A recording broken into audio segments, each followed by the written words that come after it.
Admiral Jake Morrison stood in the command center of Harmony 1, watching Earth slowly rotate below through the massive observation windows. The blue and green planet looked peaceful from this distance, but Jake knew that peace was about to be shattered forever. He had been running Earth's primary space station for 3 years now, and nothing in his military career had prepared him for what was coming through the communication array at this very moment. The transmission alert chimed. Softly, but Jake could sense something different about this one. His communications officer, Lieutenant Amy Chun, looked up from her console with confusion written across her face. She had been monitoring deep space signals for 2 years and had never seen readings like these before. "Admiral, we're receiving a signal from beyond our solar system," Amy said, her voice tight with tension. The technology signature doesn't match anything in our databases. It's definitely not human, sir." Jake moved to the main display screen, watching as waves of data flowed across the monitor. The signal was incredibly powerful, transmitted with technology that made human communications look primitive by comparison. More troubling was the fact that it was being broadcast simultaneously to every major human settlement across known space. "Put it through," Jake ordered, knowing that whatever message was contained in this transmission would change humanity's future forever. The screen flickered, and suddenly Jake was staring at something that made his blood run cold. The being on. The screen stood nearly 3 meters tall, with a chitinous exoskeleton that gleamed under harsh lighting. Its head was insect-like, with compound eyes that seemed to look directly through the camera and into Jake's soul. 4 arms extended from its torso, each ending in clawed hands that clicked against what appeared to be a ceremonial staff. "I am High Counselor Zethkara of the Galactic Council." The creature spoke, its voice translated into perfect English by some advanced system. "Your species has recently achieved interstellar travel and has therefore come to our attention. The Galactic Council has maintained order in this sector of the galaxy for over 1,000 of your Earth years." Jake felt his stomach drop as the alien continued speaking. The words were polite, but there was an unmistakable threat underlying every sentence. This was not a greeting between equals. "The Council recognizes 47 species across 12 star systems," Zethkara continued, his mandibles clicking rhythmically as he spoke. "Each member species contributes to the greater good of galactic civilization through regular tribute payments. Humanity will now join this honored tradition." The alien's image was replaced by a detailed list that made Jake's hands clench into fists. The tribute demands were staggering beyond belief. 30% of all refined metals from human mining operations. 20% of agricultural output from every human world. Advanced technology transfers including all military specifications. And scientific research data, but the final demand made Jake's vision blur with rage. 10,000 human volunteers for what the Council termed galactic service projects. The euphemistic language barely concealed what everyone in the command center immediately understood. The Council wanted human slaves. "These tribute requirements will commence in 60 Earth days." Zethkara's voice returned as his image reappeared on screen. "Compliance is not optional. The Council has methods of ensuring cooperation from reluctant species. We suggest you consult the historical records of the Zephyrian civilization for examples of what happens to those who resist Council authority." The transmission ended abruptly, leaving the command center in stunned silence. Jake stared at the blank screen, his mind racing through the implications of what they had just witnessed.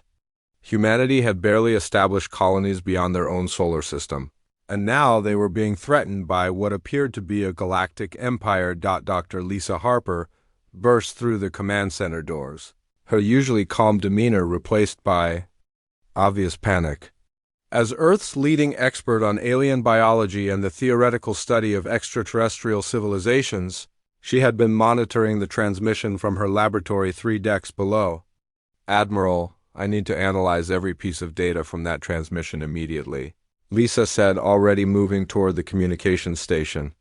"The implications are far worse than they initially appear." Jake watched as Lisa's fingers flew across her portable analysis device, downloading and processing the alien signal data. Her face grew increasingly pale as she worked, and Jake knew she was discovering something terrible. The transmission contained embedded data streams, Lisa explained, not looking up from her work. Historical records, technical specifications, even biological profiles of species the Council has encountered before. They're not just threatening us, Admiral. They're showing us exactly what they're capable of.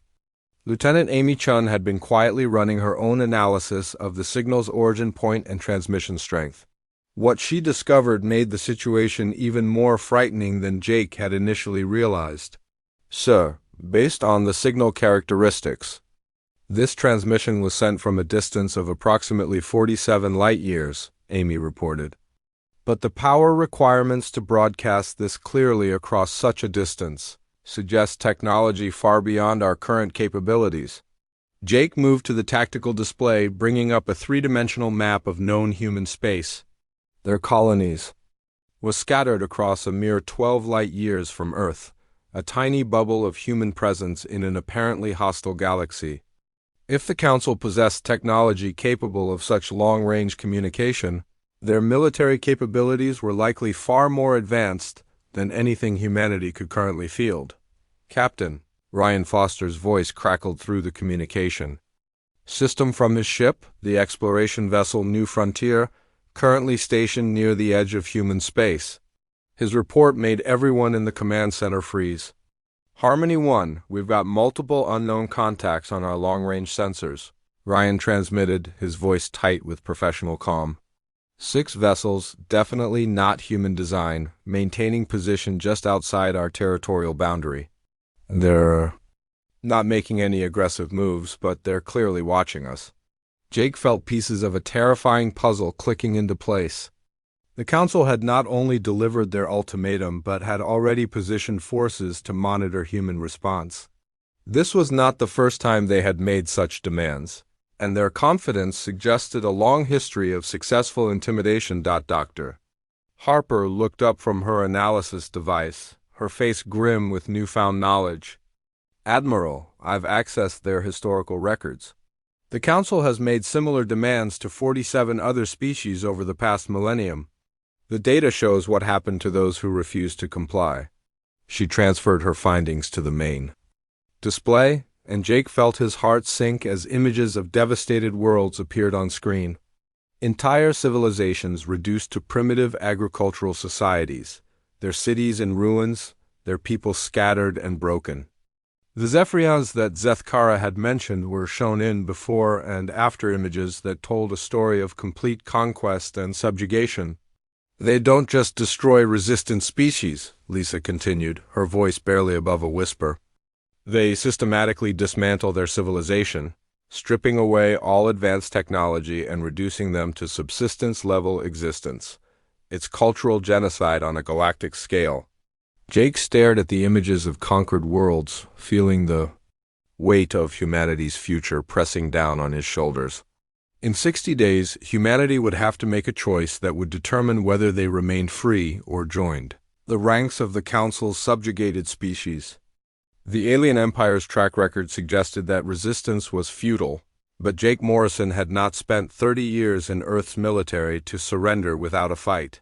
He turned to face his command staff, seeing fear and determination warring in their expressions. They were about to face the greatest challenge in human history, and Jake knew that the decisions made in the coming weeks would echo through the ages. Vextari stood in the vast archives beneath the Council's central command on the planet Korthax Prime, his scaled fingers tracing through holographic records that chronicled 1,000 years of galactic conquest. As the Council's chief historical analyst, he had witnessed the rise and fall of countless civilizations. But something about these new creatures called humans made his reptilian blood run cold with unease. The Saurian's yellow eyes glowed as he accessed the historical files, remembering each conquest as if it had happened yesterday. The pattern was always the same, refined through centuries of practice until it had become an art form of systematic domination. First came the initial contact, designed to overwhelm and intimidate any newly discovered species. Then the ultimatum, delivered with just enough force to demonstrate the Council's power without completely destroying the target civilization.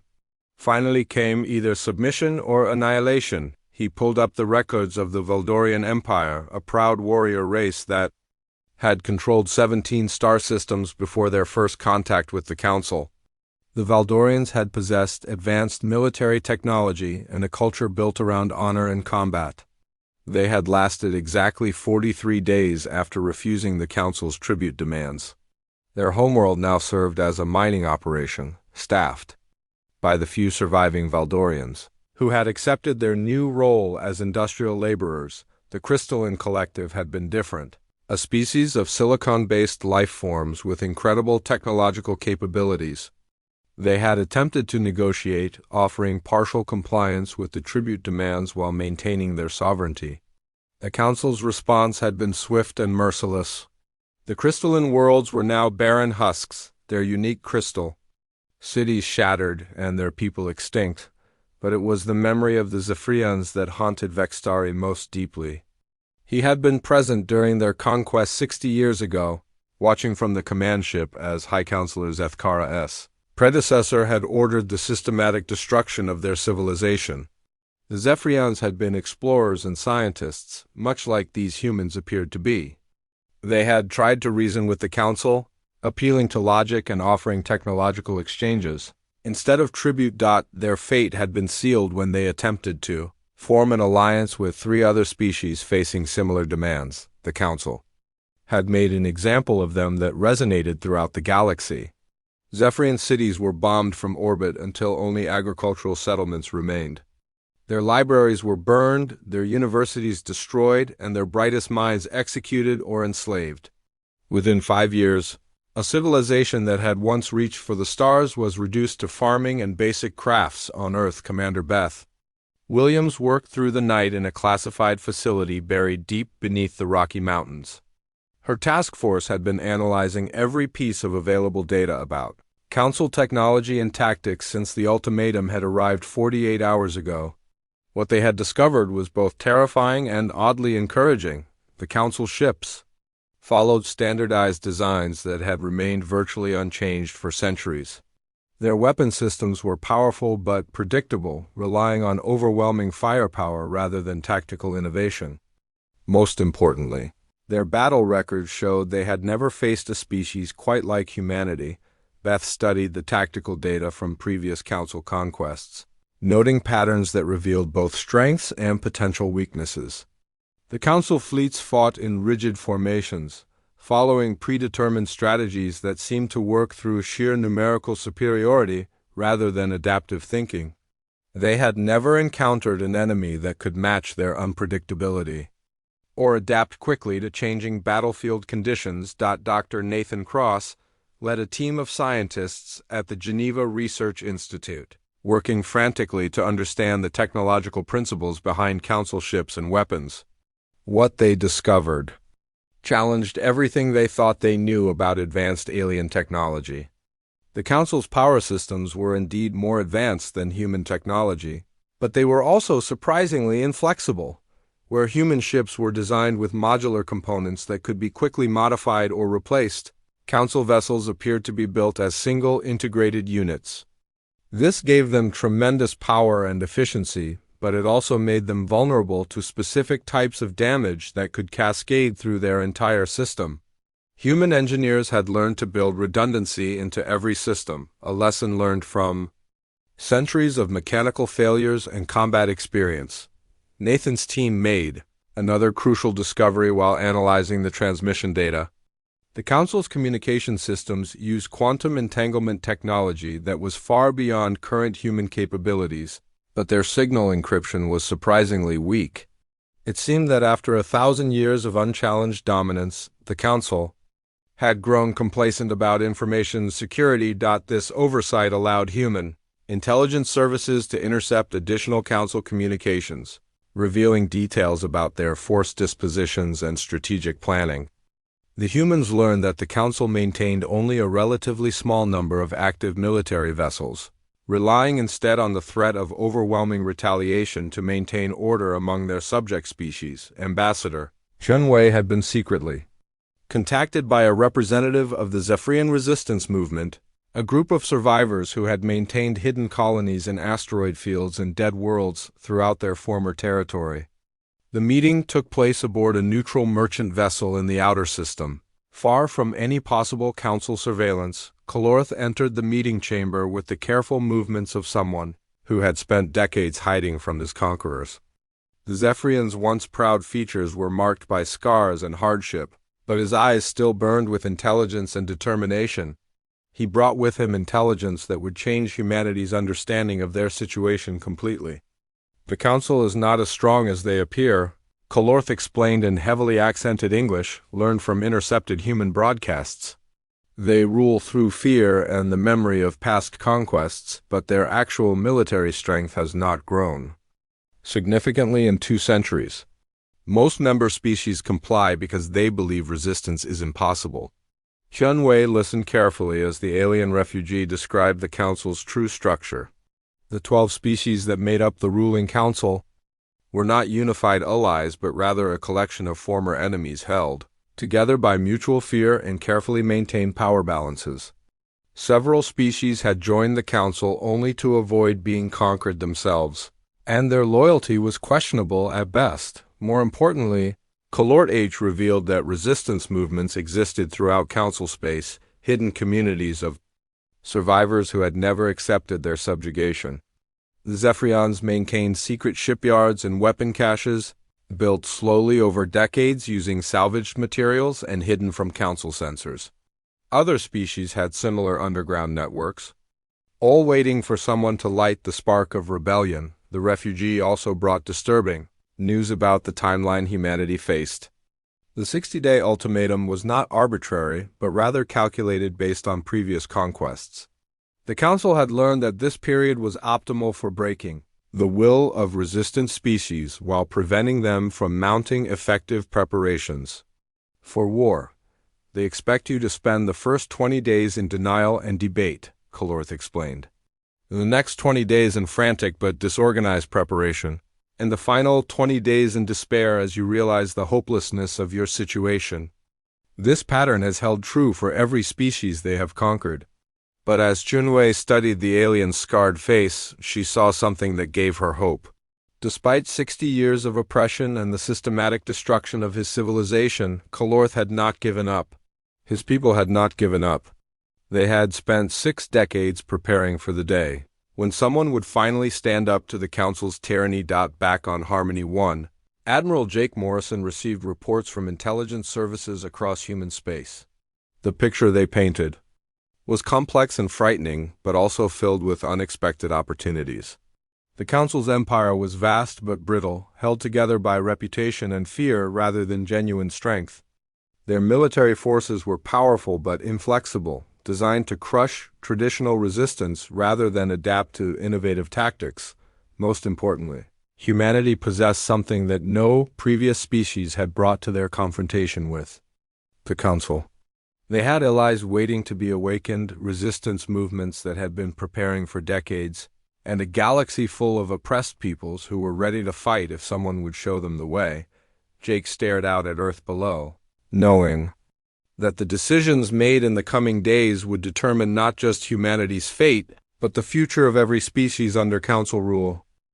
President Elizabeth Stone sat in the emergency session of the United Earth Parliament, her hands folded calmly on the podium despite the storm of voices erupting from the assembly hall. Representatives from every human world had gathered in person, or through quantum communication links, and the debate had been raging for 18 hours straight. Some demanded immediate surrender to avoid the fate of the Zephyrians, while others called for military resistance regardless of the odds. The president had listened to every argument, weighed every option, and studied every piece of intelligence that had come in since the Council's ultimatum. Now she raised her hand for silence, and the great hall gradually quieted as hundreds of faces turned toward her. The decision she was about to announce would echo through human history for generations to come. "Fellow humans," Elizabeth began, her voice carrying clearly through the chamber and across the quantum links to every human settlement. "We have been given a choice between slavery and freedom. The Galactic Council expects us to bow down like every other species before us, to accept that might makes right and surrender our children to their service. I stand before you today to say that humanity will not kneel." The hall erupted in cheers and shouts, but Elizabeth continued speaking, her words cutting through the noise. "We will not submit to tribute demands. We will not send our people as slaves. We will not accept that freedom is negotiable. Instead, we will prepare for war, and we will show this galaxy that some things are worth fighting for." Admiral Jake Morrison had been expecting this decision, and his preparations were already well underway. From his command center on Harmony 1, he coordinated with military leaders across human space as the greatest mobilization in human history began. Every shipyard from Earth to the outer colonies received new construction orders, their normal production schedules, abandoned in favor of warship construction. But these were not traditional warships built to human military doctrine. Based on Dr. Nathan Cross's analysis of Council technology and tactics, human engineers had designed completely new classes of vessels. The ships were smaller than traditional human cruisers, but packed with innovative systems that played to humanity's greatest strengths: adaptability and unpredictability. The new vessels featured modular weapon systems that could be reconfigured during battle, adaptive armor that learned from enemy attacks and adjusted its properties accordingly, and quantum communication networks that allowed entire fleets to coordinate their actions with split-second timing. Most importantly, they were designed to be operated by smaller crews using advanced artificial intelligence systems, allowing humanity to field more ships despite their smaller population. Captain Ryan Foster had received new orders that took him far from human space into the dangerous territory controlled by the Council. His mission was officially classified as Deep Space Reconnaissance, but everyone aboard the New Frontier knew they were really looking for allies among the Council's oppressed subjects. The intelligence provided by Kalorth had given them target locations for potential resistance movements. Their first contact came in the ruins of a Zephyrian research station hidden in an asteroid field near their former homeworld. Foster's ship approached carefully, broadcasting the recognition signals that Kalorth had provided. The response came not from the asteroid but from 3 hidden ships that had been watching the New Frontier since it entered the system. The Zephyrian commander, who met with Foster aboard the research station, was a female named Terush. Her features bearing the same scars of survival that marked Kalorth age. But unlike the exile who had fled to human space, Therush commanded a small but well-equipped fleet of ships built from salvaged Council technology and hidden construction facilities. "We have been waiting 60 years for someone to stand up to the Council," Therush told Foster through a translation device. "Our people have suffered, but we have also learned. We know their weaknesses, their patrol routes, their supply lines. Most importantly, we know they are not as strong as they pretend to be." Foster learned that the Zephyrian resistance controlled hidden bases throughout what had once been their territory, maintained by volunteers who had spent decades preparing for the day when rebellion might be possible.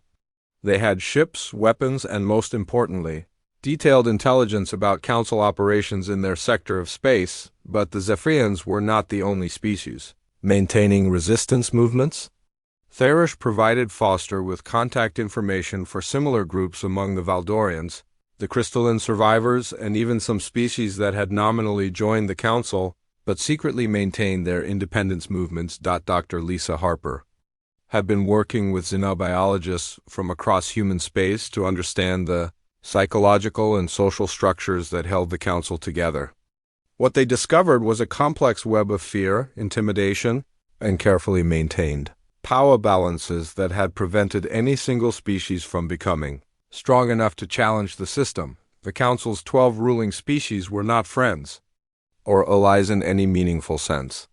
They were competitors held in check by their mutual fear of each other and their shared dependence on the tribute system that kept their civilizations functioning. Several species had been forced to join the Council after being conquered, and their loyalty was maintained through hostage populations and constant surveillance. Most revealing was Lisa's analysis of Council communications intercepts, which showed increasing tension between member species over resource allocation and territorial disputes. The system that had maintained galactic order for 1,000 years was showing signs of strain, held together primarily by inertia and the lack of any credible external threat. General Patricia Hayes had been tasked with developing new military doctrines that could counter Council tactics while playing to human strengths. Traditional military thinking focused on large fleet actions and territorial control, but Patricia's analysis suggested that humanity needed to fight an entirely different kind of war. The new doctrine emphasized mobility, unpredictability, and the ability to strike multiple targets simultaneously. Rather than trying to match Council fleets in direct confrontation, human forces would use hit-and-run tactics, strike critical infrastructure, and support resistance movements throughout Council space. The goal was not to conquer territory, but to demonstrate that the Council's authority could be challenged. Patricia's teams had also developed new technologies specifically designed to counter Council advantages. Stealth systems that could hide human ships from Council sensors, electronic warfare packages that could disrupt their communications, and most importantly, adaptive tactics that could change rapidly as battlefield conditions evolved. The preparation efforts were not limited to military forces. Human colonies throughout space began converting civilian infrastructure for wartime production. Their factories retooled to produce weapons, ships, and supplies for the coming conflict. Scientists worked around the clock to develop new technologies, while engineers designed fortifications and defensive systems for human worlds. But perhaps most importantly, humanity began reaching out to every oppressed species in Council space, offering hope for the first time in centuries. The message was simple but revolutionary. The Council could be beaten.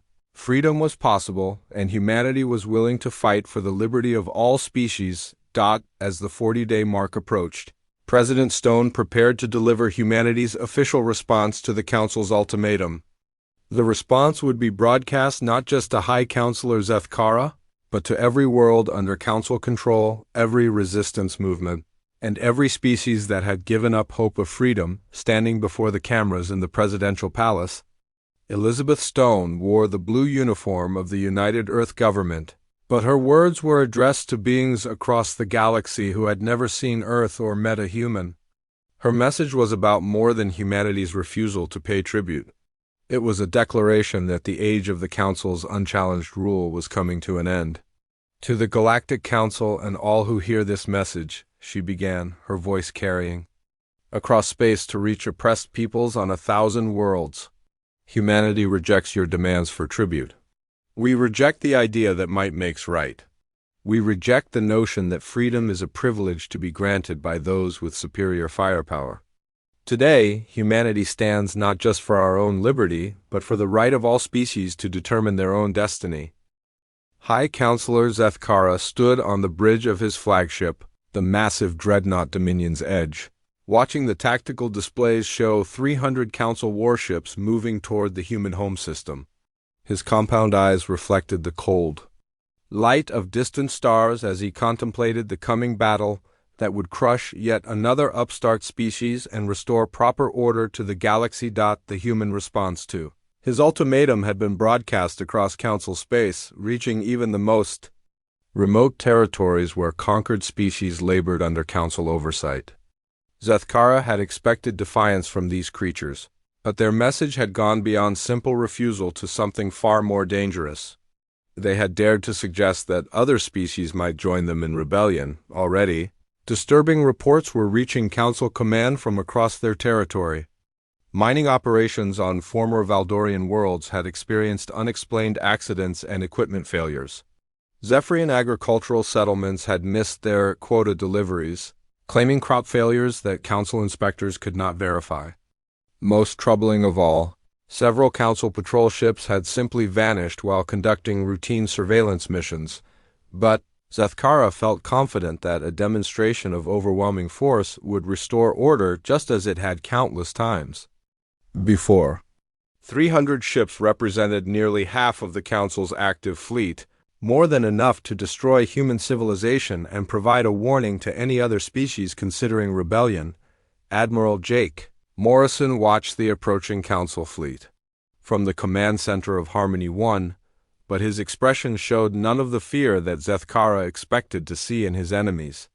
The past 20 days had transformed human space into something the galaxy had never seen before, a coordinated defense network that extended from Earth to the furthest human colonies. The approaching Council fleet followed standard formation patterns that human intelligence had predicted perfectly.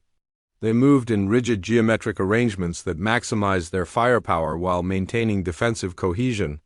It was an impressive display of military might that had terrified dozens of species into submission over the centuries. What the Council ships could not detect was the true nature of humanity's defensive preparations. Human vessels were not arranged in traditional battle formations, but scattered throughout the system in seemingly random positions. Some appeared to be civilian ships continuing normal operations, while others were hidden among asteroid fields and orbital installations. The modular nature of human technology had allowed for innovations that no previous species had attempted. Civilian cargo haulers had been fitted with military-grade weapon systems that could be deployed within minutes. Orbital mining platforms had been converted into weapons platforms, their industrial equipment repurposed for war. Even space stations, like Harmony 1, had been equipped with defensive systems that far exceeded their original specifications. Captain Ryan Foster commanded one of the new stealth frigates positioned near the edge of the system, his ship invisible to Council sensors, thanks to technology developed specifically to counter their detection methods. His crew watched the enemy fleet approach while maintaining complete electronic silence, waiting for the signal that would unleash humanity's response. Scattered throughout the system were dozens of similar vessels, each one equipped with adaptive weapon systems that had been designed based on captured Council technology. The human ships were smaller and individually less powerful than their Council counterparts, but they possessed something the enemy had never encountered: the ability to coordinate their actions with split-second precision through quantum communication networks. The first phase of the battle began when the Council fleet reached the outer edge of human space and began their traditional bombardment pattern. Massive energy beams lanced out toward human installations, designed to cripple defensive capabilities before the main assault began. This tactic had worked perfectly against every previous enemy the Council had faced, but human installations did not respond as expected. Instead of being destroyed or damaged, they seemed to absorb the energy attacks and redirect them toward other targets. The Council weapons were powerful, but they followed predictable energy patterns that human engineers had learned to counter. Through careful analysis of intercepted battle recordings, Dr. Lisa Harper's xenobiological research had revealed crucial weaknesses in Council ship designs that their builders had never considered. The integration of multiple species technologies into single vessels created points of incompatibility that could be exploited by enemies who understood the underlying principles. Human electronic warfare systems targeted these weak points, causing cascading failures throughout Council ships. As the battle intensified, the Council fleet found themselves facing an enemy unlike anything in their experience. Human ships appeared and disappeared seemingly at random, striking from unexpected angles before vanishing again into the sensor shadows created by their advanced stealth technology. The rigid formations that had served the Council so well against previous enemies became liabilities against such unpredictable tactics. Zethkara watched his tactical displays with growing frustration as human forces refused to behave according to established patterns. Instead of massing their ships for direct confrontation, they struck at multiple targets simultaneously, using their superior coordination to create the illusion of being everywhere at once. Council commanders found themselves unable to predict where the next attack would come from or how to counter tactics that seemed to change every few minutes. The quantum communication networks that linked human forces allowed for a level of tactical coordination that the Council had never encountered. When one human ship discovered an effective attack pattern, that information was instantly shared with every other vessel in the fleet. Human commanders could adapt their strategies in real time, responding to changing battlefield conditions faster than Council forces could react. But the most shocking development came when the battle expanded beyond the human home system. Across Council space, the resistance movements that Captain Foster had contacted launched coordinated attacks on Council installations and supply lines. Zephyrian ships emerged from hidden bases to strike at military depots, while Valdorian resistance fighters sabotaged mining operations and communication relays. The uprising was not limited to the obvious resistance species. Even some nominally loyal council members began experiencing internal rebellions as oppressed. Populations saw humanity's example and decided that freedom might actually be possible. The careful balance of fear and intimidation that had held the Council's empire together for 1,000 years began to crumble as species across the galaxy simultaneously chose rebellion over submission. General Patricia Hayes coordinated the multi-system campaign from her command center on Earth, watching as reports poured in from dozens of battlefronts across Council space. The new military doctrine that emphasized mobility and unpredictability was working exactly as planned, forcing Council forces to spread their strength across multiple theaters while never being able to concentrate enough power to achieve decisive victories. The Council's greatest strength had always been their ability to focus overwhelming force on a single target while maintaining order throughout the rest of their territory through the threat of similar treatment. But humanity's approach had turned this strength into a weakness by creating too many simultaneous threats for the Council to handle effectively. As the Sol System battle reached its climax, Admiral Morrison activated Operation Wildcard, the desperate gambit that represented humanity's ultimate commitment to victory or death.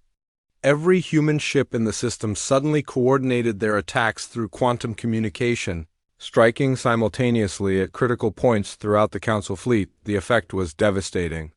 Council ships that had been designed to operate as part of rigid formations found themselves isolated and overwhelmed as human forces used their superior coordination to achieve local numerical superiority at dozens of points simultaneously. The massive Council dreadnoughts that had terrorized civilizations for centuries suddenly looked clumsy and vulnerable against enemies who refused to fight according to traditional rules. High Councilor Zethkara watched his flagship's displays show the systematic destruction of his fleet, his compound eyes reflecting disbelief at what was happening. In a single day, humanity had accomplished what no species had managed in 1,000 years of Council dominance. They had proven that the Empire was not invincible and that freedom was worth fighting for regardless of the odds. 6 months after the Battle of Sol, High Councilor Zethkara sat in a detention cell aboard the human vessel New Dawn, his once proud exoskeleton bearing the scars of his capture during the final moments of his flagship's destruction. The insectoid being who had terrorized civilizations for decades now faced something unprecedented in Council history. A war crimes tribunal that included representatives from every species his empire had oppressed. The courtroom was unlike anything the galaxy had ever seen before. Instead of the cold marble halls where the Council had pronounced sentences of conquest and slavery, this chamber buzzed with the voices of dozens of species speaking in their native languages, all united by their shared experience of Council oppression and their newfound hope for justice. Judge Patricia Hayes, formerly General Hayes, presided over the proceedings with the same calm efficiency she had brought to humanity's military campaign. The charges against Zethkara and his surviving subordinates were extensive: genocide, slavery, destruction of civilizations, and crimes against the fundamental rights of sentient beings. But more than punishment, the trial served as a symbol of the new order that was emerging from the ashes of Council rule. President Elizabeth Stone addressed the newly formed Galactic Federation of Free Worlds from the same chamber where she had once declared humanity's refusal to pay tribute. The organization bore no resemblance to the authoritarian council that had ruled through fear and intimidation. Instead of demanding tribute, the Federation offered mutual aid, technological exchange, and most importantly, the guarantee that no member species would ever again be forced to surrender their freedom or their people. The Federation's founding principles were simple but revolutionary. Every species had the right to govern themselves according to their own values and traditions. No civilization could be forced to provide tribute or labor to another. Military force could only be used for defense against aggression, never for conquest or intimidation. Most radically of all, the Federation committed to helping any species develop the technology and knowledge necessary to defend their independence. Admiral Jake Morrison had traded his command of Harmony 1 for leadership of the Federation's Joint Defense Forces, overseeing the integration of ships and personnel from dozens of species into a unified military structure. The task was challenging beyond anything humanity had previously attempted, requiring not just tactical coordination but deep understanding of the cultural and biological differences between species. The new Federation fleet bore little resemblance to either human or council forces. Ships from different species operated together using shared communication protocols, developed from human quantum technology and Zephyrian sensor arrays.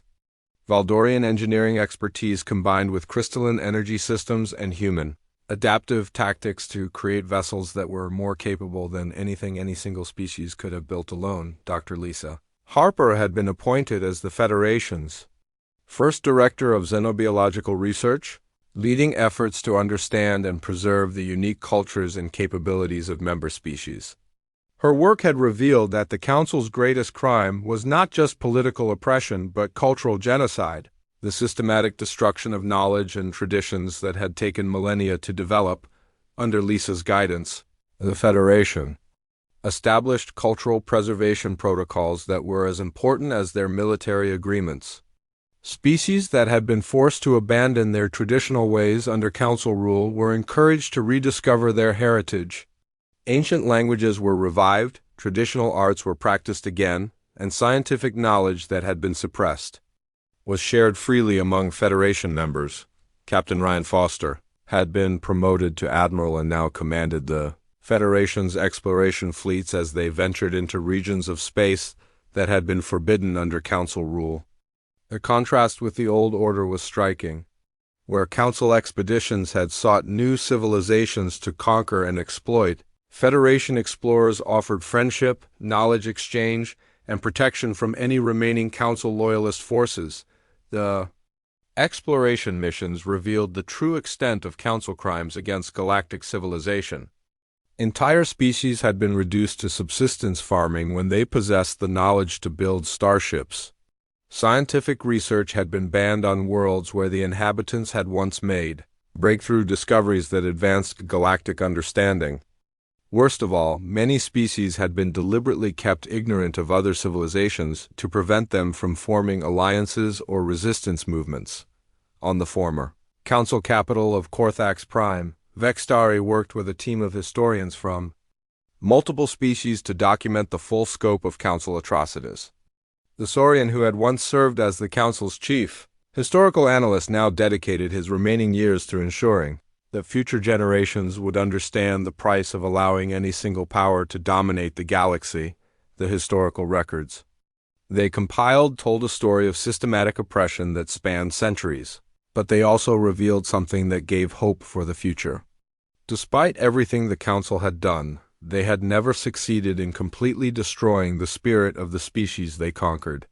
Hidden in forgotten archives and passed down through oral traditions, the knowledge and cultures of oppressed civilizations had survived, waiting for the day when freedom would return to the galaxy. The transformation was not limited to the political and military spheres. Trade and commerce flourished under the Federation's policies of open exchange and mutual benefit. Species that had been forced to provide tribute to the Council now traded freely with each other, sharing resources and knowledge in ways that benefited everyone involved. But the technological advances that resulted from this cooperation exceeded anything achieved during the Council's reign. Zephyrian navigation systems combined with human adaptive technology and Valdorian engineering to create ships capable of traveling faster and farther than ever before. Agricultural techniques developed by different species were shared to improve food production on worlds that had struggled under Council resource extraction policies, but perhaps most importantly, the Federation had restored something that had been missing from galactic civilization for 1,000 years, hope. Species that had resigned themselves to permanent subjugation now looked toward the future with optimism, knowing that their children would grow up free to pursue their own destinies. The change was visible even in the smallest details of daily life. On worlds throughout Federation space, children learned about other species not as masters or servants, but as neighbors and friends. Scientists shared their discoveries freely instead of hiding them from council oversight.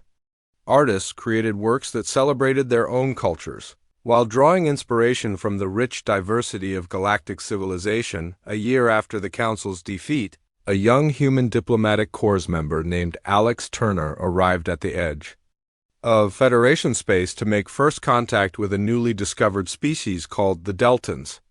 His ship carried no weapons of conquest, no demands for tribute, and no threats of subjugation.